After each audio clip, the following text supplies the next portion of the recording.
जय श्री कृष्णा, राधे राधे। आज हम ज्येष्ठ मास महात्म्य के 17वें दिन के अध्याय का श्रवण करेंगे, जिसमें हम एकादशी व्रत वर्णन के बारे में जानकारी प्राप्त करेंगे। इसके पहले की 16 दिन की कथा की वीडियो मैंने अपने चैनल की प्लेलिस्ट में अपलोड की हुई है, वहां से आप इन कथाओं का श्रवण कर सकते हैं। मैं इस वीडियो के डिस्क्रिप्शन में भी उनके लिंक दे दूंगी, वहां से भी आप उन सभी कथाओं को देख व सुन सकते हैं।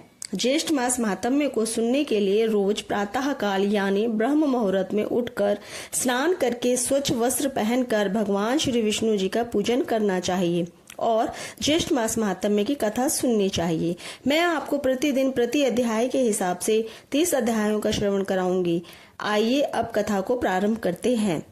पिछले अध्याय में हमने सुना था कि स्कंद जी बोले, हे विप्रो, राजा भगीरथ अपने पितरों के समाचार को सुनकर अत्यंत उदासीन हो गए और सारा राज्य राजा सगर को सौंपकर तप के लिए चले गए और दारुण तप करके शिव जी को प्रसन्न किया। वह गंगा जी को पृथ्वी पर लाने की प्रार्थना की। तब शिव जी ने उन्हें भगवान विष्णु जी की वंदना करने को कहा। तब शिव जी के कहे अनुसार राजा भगीरथ ने विधि पूर्वक व्रत पूजन किया और ब्राह्मणों को दान दिया, जिससे विष्णु जी के साथ साथ गंगा जी ने भी राजा भगीरथ को दर्शन दिए। तब राजा भगीरथ ने गंगा जी से पृथ्वी पर अवतरित होने की प्रार्थना की ताकि उनके पुत्रों का उद्धार हो सके। तब गंगा जी पृथ्वी पर अवतीर्ण हुई, भगीरथ के पितरों का उद्धार किया। अब इसके आगे की कथा इस प्रकार से है। स्कंद जी कहने लगे कि हे ऋषियों, श्री व्यास जी राजा युधिष्ठिर से कहते हैं कि हे नृपश्रेष्ठ, ज्येष्ठ मास के शुक्ल पक्ष में एकादशी का व्रत होता है। उस दिन मनुष्य निर्जल उपवास कर शर्करा सहित जल में पूर्ण घट का दान करते हैं। दान श्रेष्ठ ब्राह्मणों को देने वाला विष्णु लोक में जाकर आनंद करता है। युधिष्ठिर वेद व्यास जी से बोले कि हे द्वैपायन, मैंने मानव धर्म और वैदिक धर्म को सुना है, अब आप कृपया वैष्णव धर्म को कहिए।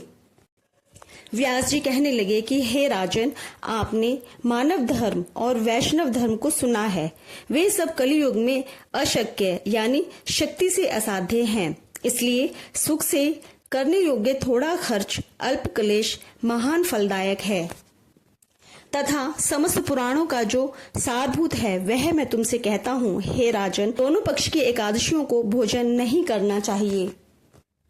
जो प्राणी एकादशी को भोजन नहीं करता है वह नरक में नहीं जाता।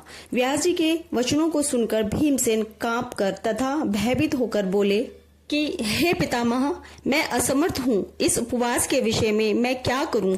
महाफलदायक एक ही व्रत मुझसे कहिए। सब एकादशी का व्रत मैं नहीं कर सकता।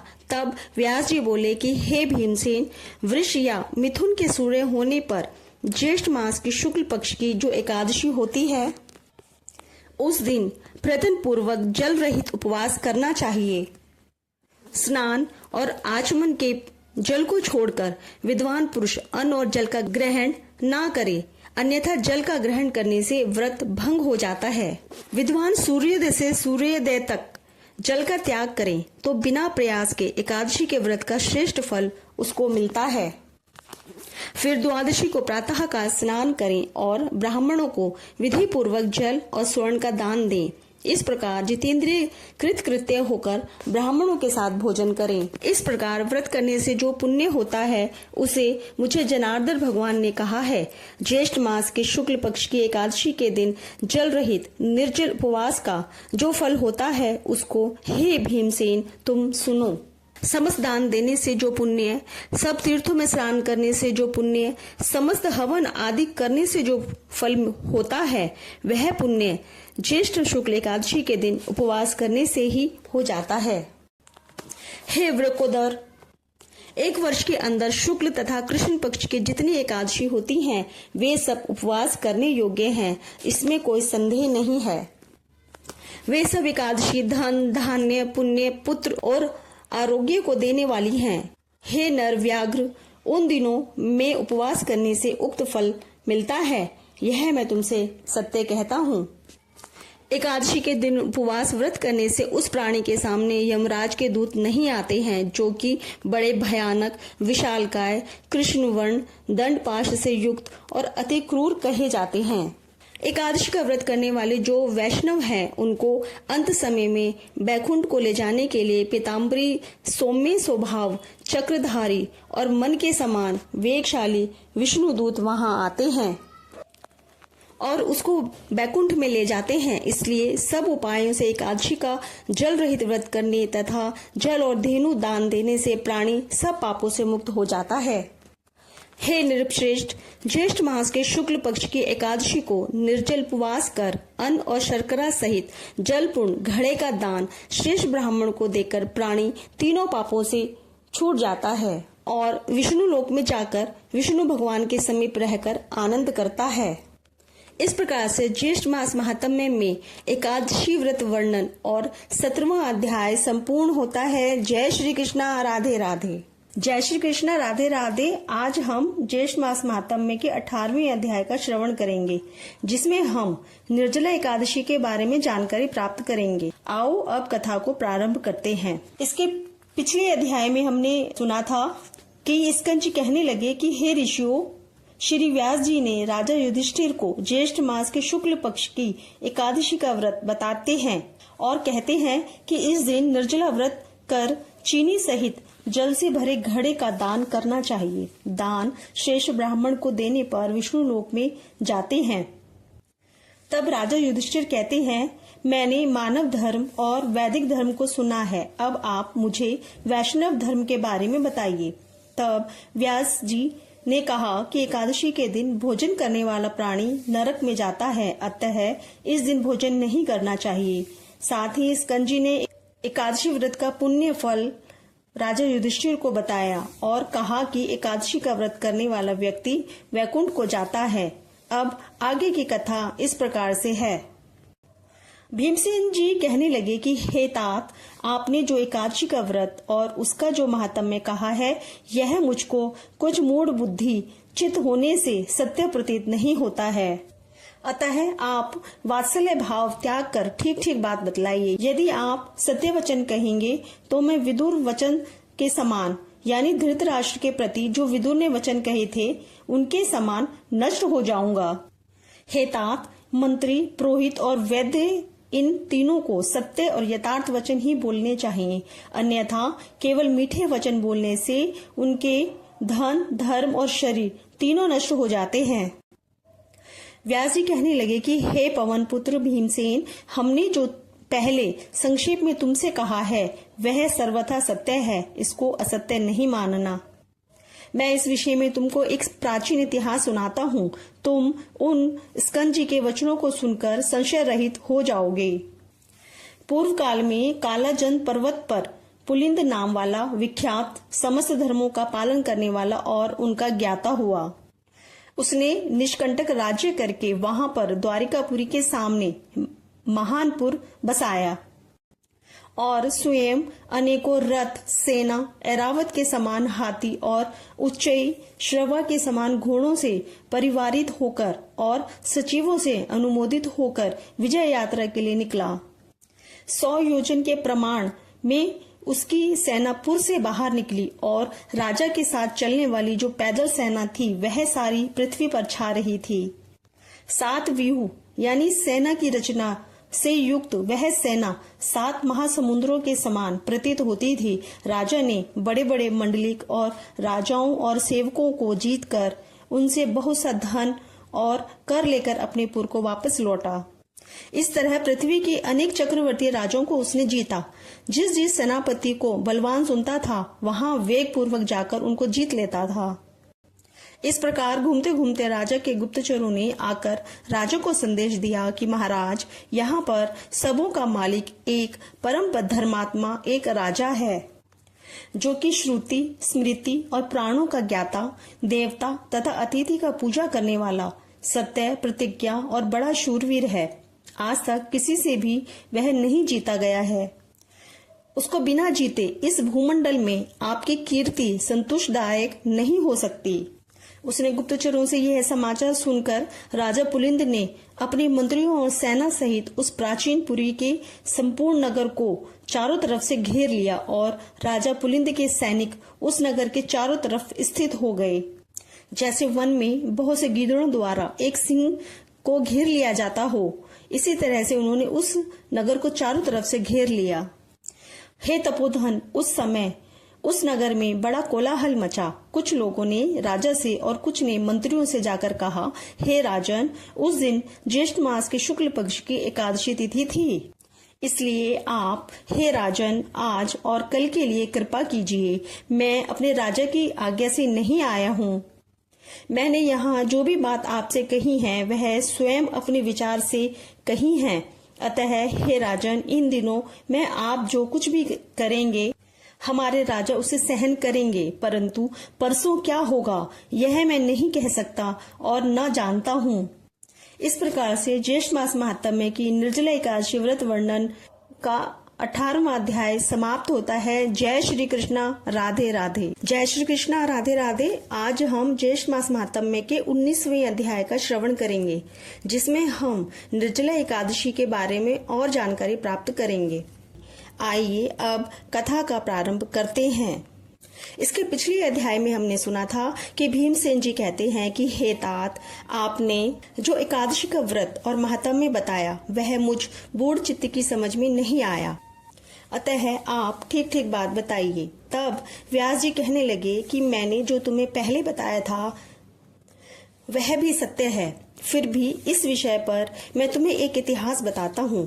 पूर्व काल में कालाजन नाम का एक पर्वत था, जिस पर पुलिंद नाम का एक विख्यात धर्मों का ज्ञाता राजा हुआ। उसने द्वारिकापुरी के सामने अपना महान पुर बसाया। एक बार वह राजा अपनी सेना को लेकर विजय यात्रा पर निकला। उसने सभी छोटे बड़े राजाओं को जीतकर बहुत सा धन और कर इकट्ठा कर लिया, और जब वह लौट रहा था तो उसके गुप्तचरों ने उससे कहा कि महाराज, यहाँ एक धर्मात्मा और शूरवीर राजा है जिसे आज तक कोई नहीं हरा सका। तब पुलिंद उसके राज्य पर आक्रमण करता है। उस दिन ज्येष्ठ मास की शुक्ल पक्ष की एकादशी होती है। तो उस राज्य का एक नागरिक पुलिंद के सामने हाथ जोड़कर कहता है कि आप हमारे राज्य पर 2 दिन बाद आक्रमण करना। अभी हमारे राजा समस्त प्रजा के साथ एकादशी पूजा में स्थित हैं। वह अभी आपको 2 दिन कुछ नहीं कहेंगे, पर 2 दिन के बाद क्या होगा कोई नहीं बता सकता। अब आगे की कथा इस प्रकार से है। व्यास जी बोले कि हे भीमसेन, उन पूर्ववासियों के ऐसे वचन सुनकर राजा पुलिंद क्रोध से वशीभूत होकर बड़े गर्व के साथ ऐसे वचन बोला, ए ग्रामवासी, यह एकादशी कौन है और इस दिन किसका व्रत किया जाता है? अरे मूढ़, निष्फल बातें क्यों बनाता है? तू अपने घर कुशलता से चला जा, नहीं तो मेरे यह परम दारुण दूत तुझको मारेंगे। तत्पश्चात वे सब सैनिक नगर में घुस गए और बड़े बड़े महात्मा और साहूकारों के घर के दरवाजे तोड़कर घर के अन्न, धन और कोष धीरे धीरे ले जाने लगे। बड़े बड़े धन वालों के घरों के फाटक तोड़कर अच्छे अच्छे धन को ले गए और समस्त नगर के घर भयानक सैनिकों से भर गए। तब उस दिन पूर्ववासियों को कंदमूल और फल आदि कुछ भी नहीं मिल सका और समस्त पूर्ववासियों का निर्जला एकादशी का व्रत हो गया। सूर्य नारायण अस्त हो गए और नगर के बालकों तक को जल भी नहीं मिला और नगर में बड़ा हाहाकार होने लगा। जब स्वर्ग में भगवान विष्णु को जैसे ही यह पता चलता है कि सभी भूख और प्यास से व्याकुल हो रहे हैं, स्वर्ग में भगवान विष्णु सहसा उठकर खड़े हो गए तथा गरुड़ जी को बुलाकर उनके कान में बहुत सी बातें समझा दी तथा गरुड़ जी की सवारी कर शीघ्र उसी नगर को गए और वहां जाकर विविध प्रकार की सेना की रचना की।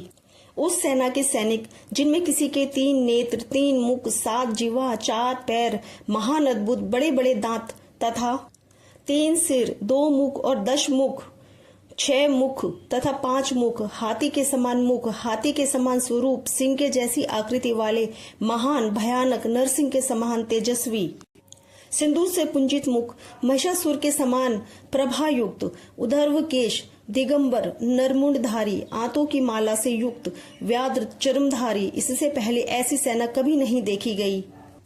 ऐसी सेना को सर्वव्यापक प्रभु विष्णु भगवान ने आज्ञा दी कि राज्य में अधम मचाने वाले इस राजा पुलिंद का सेना सहित मेरी आज्ञा से सर्वोदय से पूर्व ही खूब अच्छी तरह से नाश करो, क्योंकि भगवान विष्णु को एकादशी बहुत ज्यादा प्रिय है और राजा पुलिंद ने उस राज्य में एकादशी के दिन विधुन मचाया था, इसलिए भगवान विष्णु को क्रोध आया और उन्होंने पुलिंद की पूरी सेना को खत्म करने की आज्ञा दी। इसलिए भगवान विष्णु की आज्ञा को शिरोधार्य कर वह भगवान विष्णु के सैनिक दल शत्रु सैनिक में घुस गए और शस्त्र प्रहार तथा वध करने लगे, जिससे बड़ा कोलाहल मच गया। कुछ खड़ग से और कुछ खटवांग से वध किए गए और कुछ दांतों से काटे गए तथा अग्रभाग को कुछ लोग भक्षण कर गए और वीर लोग भाग रहे थे, उनको पैरों से पकड़कर नीचे गिरा दिया गया। इस प्रकार पैदल सेना के बहुत से वीर मार दिए गए और बहुत से खा लिए गए।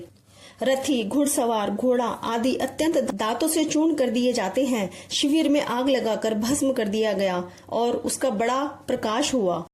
उस प्रकाश को देखकर सबको बड़ा विस्मय हुआ और कहने लगे कि तुम लोग कौन हो और कहां से आए हो? हम लोगों ने ऐसे वीरों को कहीं पर कभी भी नहीं देखा। अतः उनको मनुष्य न समझकर सैनिक भागने लगे। सैनिकों को भागता देखकर विष्णु सैनिकों ने उनका पीछा कर मार डाला। इस प्रकार पुलिंद के सब सैनिकों को मार डाला गया। इसके पश्चात विष्णु गणों के साथ युद्ध करने के लिए स्वयं राजा पुलिंद गया और शस्त्र अस्त्र के दारुण प्रहार से आधा प्रहर युद्ध किया। जब उनके साथ युद्ध करने में किसी प्रकार से भी समर्थ न हुआ, तब मन में विचार करने लगा कि अब हम भी यहाँ से भाग जाएं, अन्यथा यहाँ पर सब नष्ट हो जाएगा। ऐसा विचार करके राजा पुलिंद ने मेघास्त्र छोड़ा, जिसके द्वारा वहां घोर अंधकार हो गया और मेघ जल बरसाने लगे तथा बड़े प्रचंड वेग से पवन चलने लगी। इससे विष्णुगण सब मुग्ध हो गए और जो जहां पर थे वहीं सब काम छोड़कर बैठ गए। ऐसा समय देखकर राजा पुलिंद घोड़ों पर सवार होकर सहसा वहां से चल दिया। अब जो सैनिक बच रहे थे वह भी राजा के चले जाने पर वहां से चल दिए। भक्त वत्सल विष्णु भगवान अपने भक्तों का कार्य करके अपने लोक में चले गए। प्रातः काल होने पर नगरवासी अत्यंत आश्चर्य करने लगे और वहां पर शत्रु की सेना ना देखकर अंत में पारना के समय उन्होंने निश्चय किया कि यह सब कुछ स्वप्न भाव था तथा भगवत प्रिय स्नानादि कर्म किए। इस प्रकार से ज्येष्ठ मास महात्म्य में कि निर्जला एकादशी व्रत वर्णन का 19वां अध्याय संपूर्ण होता है। जय श्री कृष्णा, राधे राधे। जय श्री कृष्णा, राधे राधे। आज हम ज्येष्ठ मास महात्म्य के 20वें अध्याय का श्रवण करेंगे, जिसमें हम निर्जला एकादशी के बारे में और जानकारी प्राप्त करेंगे। आइए अब कथा को प्रारंभ करते हैं। पिछले अध्याय में हमने सुना था कि व्यास जी ने भीमसेन से कहा कि राजा पुलिंद क्रोध के वशीभूत होकर गर्व से बोला कि यह एकादशी कौन है और इस दिन किसका व्रत किया जाता है। उसके बाद उसके सारे सैनिक लोगों के घरों में घुसकर अन्न, धन व कोष को ले जाने लगे। तब समस्त पुरवासियों को उस दिन सूर्यास्त तक ना तो जल मिला, ना कंदमूल, ना ही फल खाने को प्राप्त हुए। इस तरह से सबका निर्जला एकादशी का व्रत हो गया। यह सब देखकर भगवान विष्णु ने विचित्र सेना बनाई, जिसने रात ही रात में पुलिंद की समस्त सेना को मार डाला और अंत में राजा पुलिंद भी वहां से भाग गया। भगवान विष्णु भी अपनी कृपा पात्र लोगों की सहायता करके व उनकी रक्षा करके अपने लोक को चले गए। अब प्रातः काल जब सभी नगरवासियों ने वहां पर शत्रु सेना को ना देखा तो उसे स्वप्न समझा और भगवत प्रिय कार्य करने लगे। अब आगे की कथा इस प्रकार से है। सब ऋषि स्कंद जी से बोले कि हे स्कंद जी, आपने समस्त मोह को नाश करने वाला तथा अत्यंत आश्चर्य को देने वाला ज्येष्ठ मास के महात्म्य का आख्यान कहा। वह योगियों का गम्य सनातन साक्षात परम ब्रह्म शत्रु के संहार के निमित्त एकादशी के प्रभाव से वहां पर आए, जो पर ब्रह्म वचन से भी नहीं कहा जा सकता। इतना कहने पर ऋषि लोग फिर कहने लगे कि हे स्कंद जी, उस राजा पुलिंद ने दुखी होकर फिर क्या किया। स्कंद जी बोले कि हे ऋषियों, वह शोकातुर राजा अपने बचे हुए कुछ सैनिकों के सहित शीघ्र अपने नगर को आया और अपने नगर में राज्यभार को संभाला और शत्रु के पूर्ववासियों के वचन का मन से ध्यान करता हुआ एकादशी के प्रभाव को स्मरण करने लगा, जिसको स्वयं उसने अपने नेत्रों से देखा था। इस प्रकार चिंता में मग्न राजा का बहुत समय व्यतीत हो गया और अधिक चिंता मग्न रहने के कारण उसके शरीर में केवल हड्डी और चाम मात्र ही रह गया। तब राजा पुलिंद ने अपनी पुत्र को राज्य देकर स्वयं अपनी स्त्री को साथ लेकर वन को चला गया और वहां जाकर वानप्रस्थाश्रम ग्रहण कर लिया। वहां वन में राजा पुलिंद को एकादशी के संबंध में प्रश्न करते 12 दिन बीत गए। वह सबसे यही प्रश्न करता था कि हे तपोधन, एकादशी के व्रत की क्या विधि है? जो व्रत तीनों लोकों में दुर्लभ, पवित्र और भगवान का अति प्रिय है। अहो आश्चर्य है, मैंने उस एकादशी व्रत का महान आश्चर्यकारी कार्य देखा था, इसमें संशय नहीं है। वहां के पूर्व जन्म के पुण्य कर्म के प्रभाव से वर्ण्य ऋषि के पवित्र आश्रम में दत्तात्रेय ऋषि आए और उन दत्तात्रेय के दर्शनों की लालसा से वहां समस्त ऋषिगण भी आए। कुछ लोगों ने पूजन, स्तुति तथा विविध प्रकार की अनेक सेवा की। राजा पुलिंद भी दत्तात्रेय जी का आगमन सुनकर वहां भयभीत के समान ऋषि के पास जाकर बैठ गए। प्रधान ऋषि के चले जाने पर राजा पुलिंद दत्तात्रेय जी के पास गए और दंडवत कर दूसरे विंध्याचल पर्वत की तरह पृथ्वी पर गिर गए। दत्तात्रेय जी राजा से बोले कि हे सौम्य, उठो उठो, तुम कौन हो और किस लिए यहाँ आए हो? तुम्हारे दुख का जो भी कारण है उसको तुम मुझसे कहो। दत्तात्रेय जी के वचन को सुनकर अत्यंत दुखी होकर वह पुलिंद राजा नहीं उठा।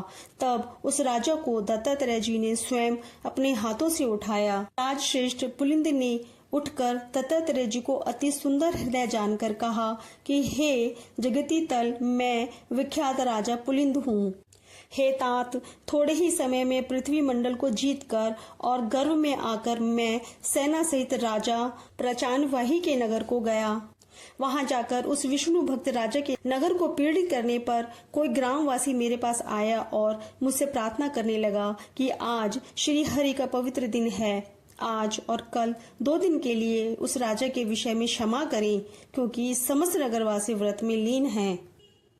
उस ग्रामवासी की वार्ता सुनकर मैंने गर्व में होकर क्रोध से उसके वचनों का अपमान किया। उसके वचन मेरी बुद्धि और मति को गर्व से न छुड़ा सके।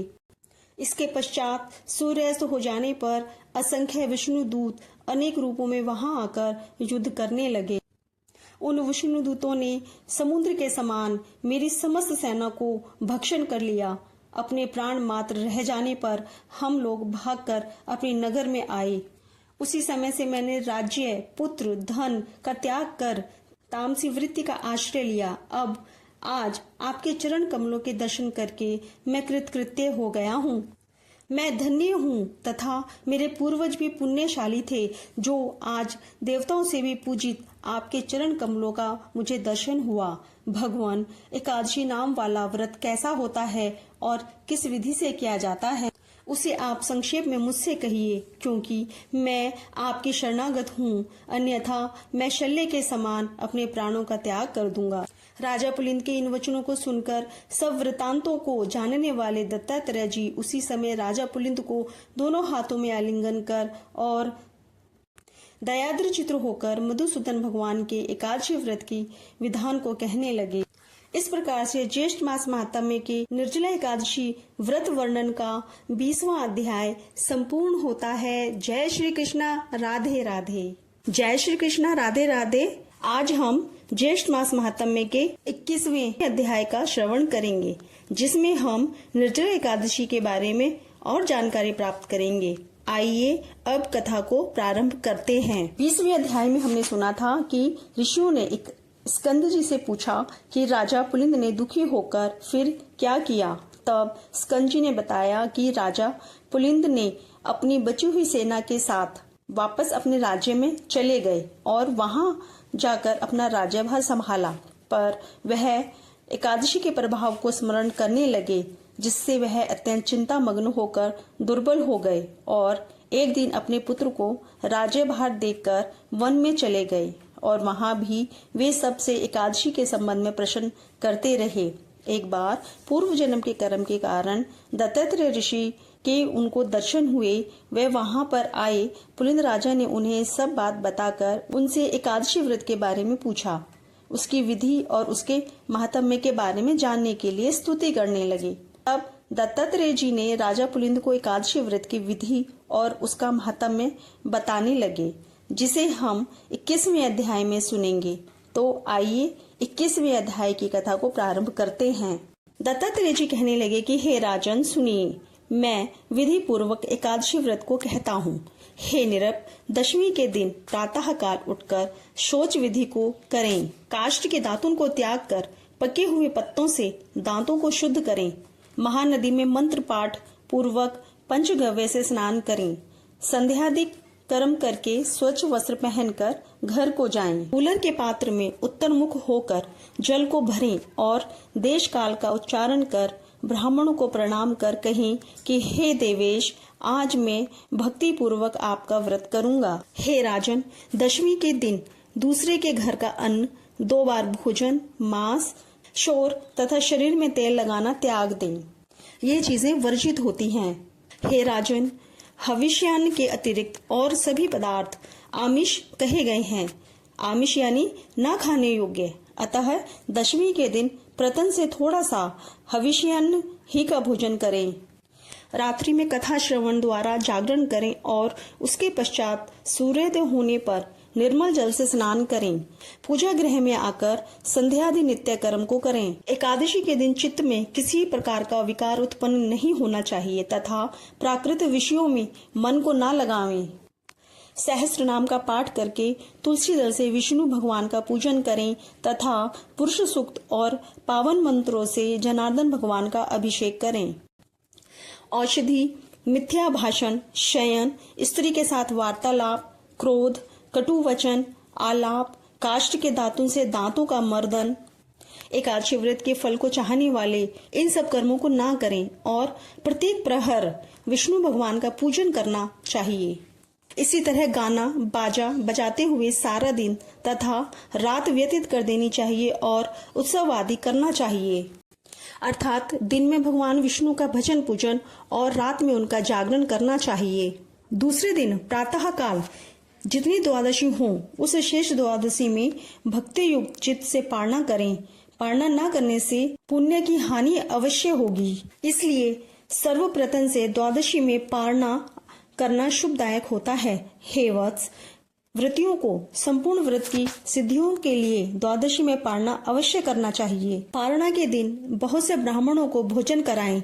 जो असमर्थ हो उनको 12 ब्राह्मणों को ही भोजन करा देना चाहिए। अर्थात जो सक्षम है तो वो बहुत से ब्राह्मणों को भोजन कराएं, जो सक्षम नहीं है वो 12 ब्राह्मणों को भोजन कराएं या केवल एक ही ब्राह्मण को भोजन भी करा सकते हैं। पूजन सामग्री से पूजन कर तपस्वियों को भोजन करा देना चाहिए। तृप्ति पर्यंत शर्करा युक्त पायस का भोजन कराएं और श्रेष्ठ ब्राह्मणों को मौन पूर्वक भोजन कराकर स्वयं भोजन कर लें। पराया अन्न, आमिष यानी ना खाने योग्य वस्तु, मांस, उड़द, तेल, स्त्री सेवन, मधु, औषधि, दूसरों की चुगली, हिंसा, कांसे के बर्तन में भोजन करना, पान खाना, हजामत बनाना और 2 बार भोजन करना, इन सब बातों को द्वादशी के दिन तक त्याग करें। सब व्रतों में यह उत्तम व्रत 3 दिन में साध्य होता है, यानी इस व्रत में 3 दिन तक हमें नियम पूर्वक रहना चाहिए। हे नृपश्रेष्ठ, एकादशी के दिन भोजन नहीं करना चाहिए। अन्न का तो सर्वथा त्याग कर देना चाहिए। एकादशी को अन्न खाने से नरक में जाते हैं।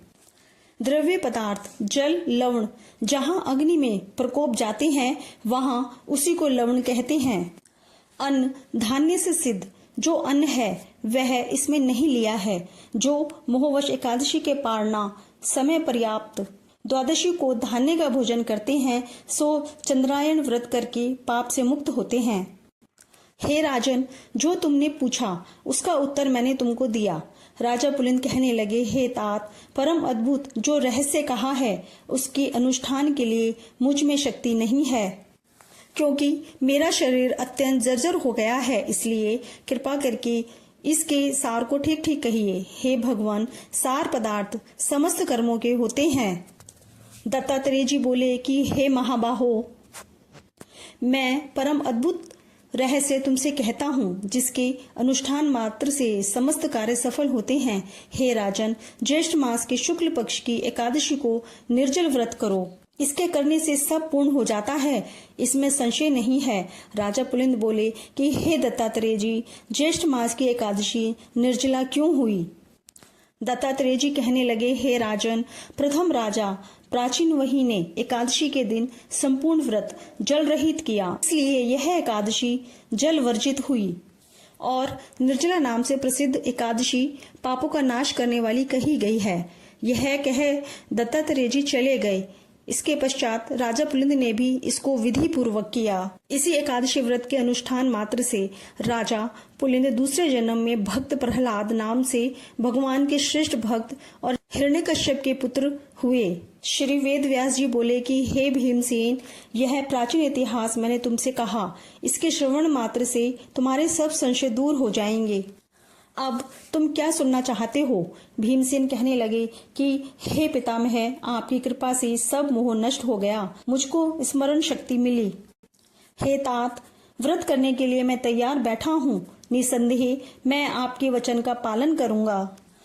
स्कंद जी कहने लगे कि हे ऋषियों, वेद व्यास जी के कथनानुसार इस व्रत को भीमसेन ने किया और चक्रपाणी भगवान विष्णु की कृपा से सब पापों से मुक्त हो गया।